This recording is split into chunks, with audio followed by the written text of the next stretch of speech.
All right, today we're doing something a little different. We're opening a case file. And the subject? Windows 11. Yeah, a brand new analysis has come out that raises some really serious questions about your privacy. So in this explainer, we're going to dig in and find out what your operating system might know about you. And, more importantly, what it's doing with that information. Let's get started. So, let's just cut right to the chase. The big question, the one that probably keeps some of us up at night.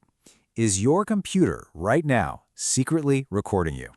Well, according to this deep dive analysis we're looking at, the answer is a pretty clear yes. So, it's time. Let's officially open this case file and see exactly what the evidence says. Now, the first thing we need to get our heads around is that this isn't just about one sneaky feature. The report basically argues that Windows 11 was designed from the get-go to be a data collection system. It's coming at you from multiple angles. So our investigation is going to focus on the three major charges, if you will, that the analysis brings up. First, something called continuous surveillance through a new feature called recall. Second, really broad data access by its AI assistant, Copilot. And third, a huge jump in the background data it sends out, which is known as telemetry. Let's start with Exhibit A in our case file, the recall feature. Now, the report doesn't frame this as some handy tool. Oh no. It frames it as a form of continuous, built-in surveillance. So how does this thing actually work? Well, Recall is constantly taking a screenshot of whatever you're doing every few seconds.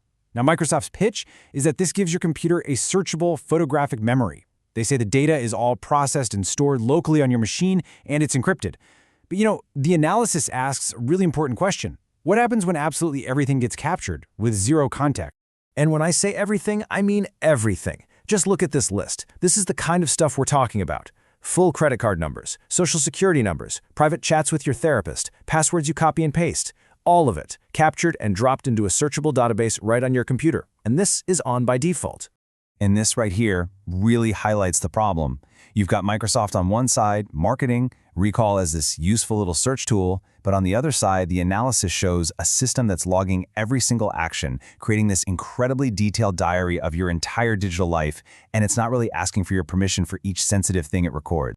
Okay, let's turn the page in our case file. We're moving on to the second line of inquiry now. Copilot, Microsoft's AI assistant. The report calls its access to your data an all-access pass. Think about it like this. With just one click to turn it on, you're basically handing Copilot the keys to your entire digital kingdom. It's not just getting access to one folder, it can get into every drawer. It can see your files, read your emails, go through your contacts, and track all of your web and app history. The whole shebang. And it gets even wilder with a feature called Copilot Vision. When you use that, it's not just working on your computer. It snaps a screenshot of your screen and anything sensitive on it and beams it straight up to Microsoft's cloud servers to be processed.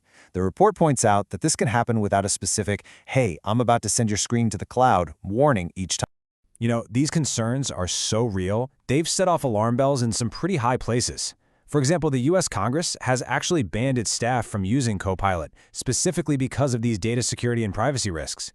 I mean, if it's too risky for them, what does that say for the rest of us, right?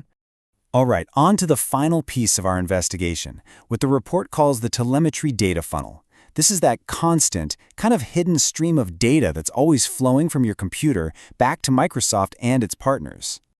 Okay, this chart says it all. In about 30 minutes, an older system like Windows 10 might send, a handful of data packets. But Windows 11? Get this, it sends over 448 packets. That is a massive 20 times increase. We've gone from an occasional check-in to what looks a lot like near-constant monitoring. So where's all this data even going? Well, Microsoft says it's for service improvement, but the analysis shows that your behavioral data and a unique advertising ID are also shared with advertising partners. Why? For targeted ads. And under laws like the CCPA in California, sharing data for a commercial reason like that, well, that's considered a sale. And maybe the most frustrating part is how little control you have. You can limit some of the optional data it collects, sure, but the core data collection, what they call required diagnostic data, that can't be turned off, ever. This includes unique IDs for your device and a whole inventory of your hardware. You simply cannot opt out. Okay, we've looked at the evidence on Recall, on Copilot, and on telemetry. So it's time to bring this investigation to a close and see what the final verdict from this report actually is.